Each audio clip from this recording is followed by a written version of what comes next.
1 घंटा साइकिलिंग करने में स्थिर साइकिलिंग का मतलब क्या हुआ?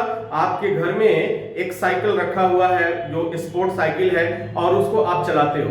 साइकिल आप बैठ गए हो और उसे चला रहे हो। इसमें एक्टिविटीज किस चीज की हो रही है? केवल आपकी लेग की एक्टिविटीज चल रही है, आपका लेग वर्क कर रहा है, अप एंड डाउन ये मोशन में चल रहा है। ठीक है, तो आज जो आपने मुझसे सवाल पूछा था कि 1 घंटे में स्थिर साइकिलिंग से जो कितना कैलोरी बर्न कर सकते हैं वेट लॉस के लिए, तो देखो क्या है कि जब हम दो तरह की साइकिलिंग की कंडीशन को समझिए।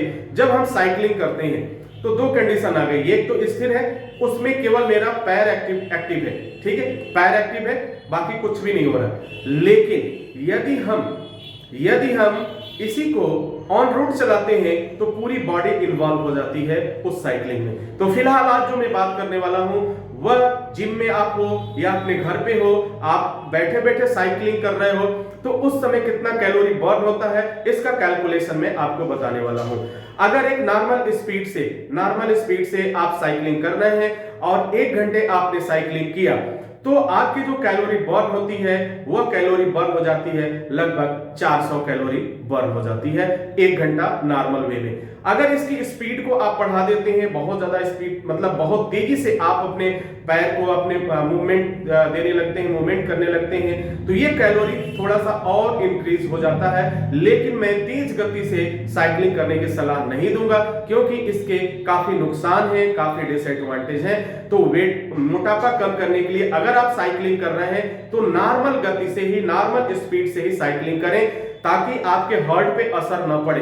बहुत से लोगों का यह मानना है कि जब तक आपकी हार्ट बीटिंग नहीं बढ़ेगी, जब तक आपकी हार्ट पे जोर नहीं पड़ेगा, उसमें प्रेशर नहीं पड़ेगा तो आपका वेट कम नहीं होगा। यह बिल्कुल गलत है क्योंकि उन्हें इस बात की जानकारी नहीं है, उन्हें इस बात की जानकारी नहीं है कि बहुत तेजी से करने पे हार्ट पे आपके प्रेशर पड़ता है, मोटापा तो है ही है, इसके वजह से आपका हार्ट नुकसान हो सकता है, उसे इंजरी हो सकती है, मसल इंजरी हो सकती है। तो ये तमाम बातें, अगर आपको कोई डाउट होता है तो आप अपने डॉक्टर से इसके बारे में सलाह कर सकते हैं, उसके बाद ही साइकिलिंग करें।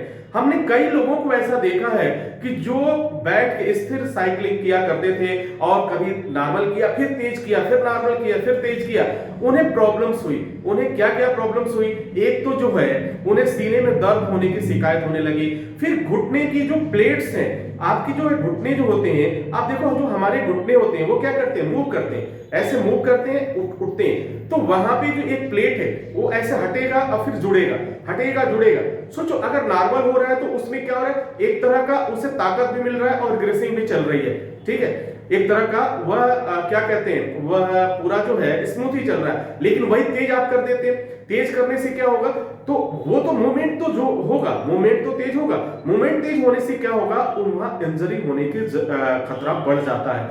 और इंजरी होने के बाद जब से पैर आप सीधा करोगे ऐसे, तो फिर उस समय आपको काफी पेन होगा, काफी दर्द होगा, जो या तो फिर आप दवा लोगे या फिर तमाम तरह की स्ट्रेचिंग वगैरह करोगे, तो वह चीज हमें नहीं करना है। हमें वेट लॉस करना है अपने आप को फिट रखने के लिए। हमें वेट लॉस इसके लिए नहीं करना है कि तेजी से, भाई अक्सर जिसका वेट बढ़ा हुआ है वो तेजी से चाहेगा कि मेरा वेट डाउन हो जाए। तो जेन्युइन सी बात है, आप जरा सोचिए, जो वेट 30 वर्षों में आपने गेन किया, 20 वर्षों में किया, अब आप सोचते हो 1 महीने में चला जाए, तो मेरे समझ से तो बाहर की चीज है, ऐसा नहीं होगा। उसे आप दीजिए, कम से कम उसे 6 महीने का टाइम दीजिए, 3 महीने से 6 महीने का आप टाइम दीजिए और फिर आप देखिए वेट कैसे कम हो जाता है बगैर किसी इंजरी के, बगैर किसी नुकसान के, बगैर किसी तकलीफ के। आई होप कि आप समझ पाए होंगे कि नॉर्मल साइकिलिंग करने से आपकी जो कैलोरी बर्न होगी वह कितनी होगी, वह 300 से 400 की कैलोरी बर्न होगी। नॉर्मल साइकिलिंग करिए,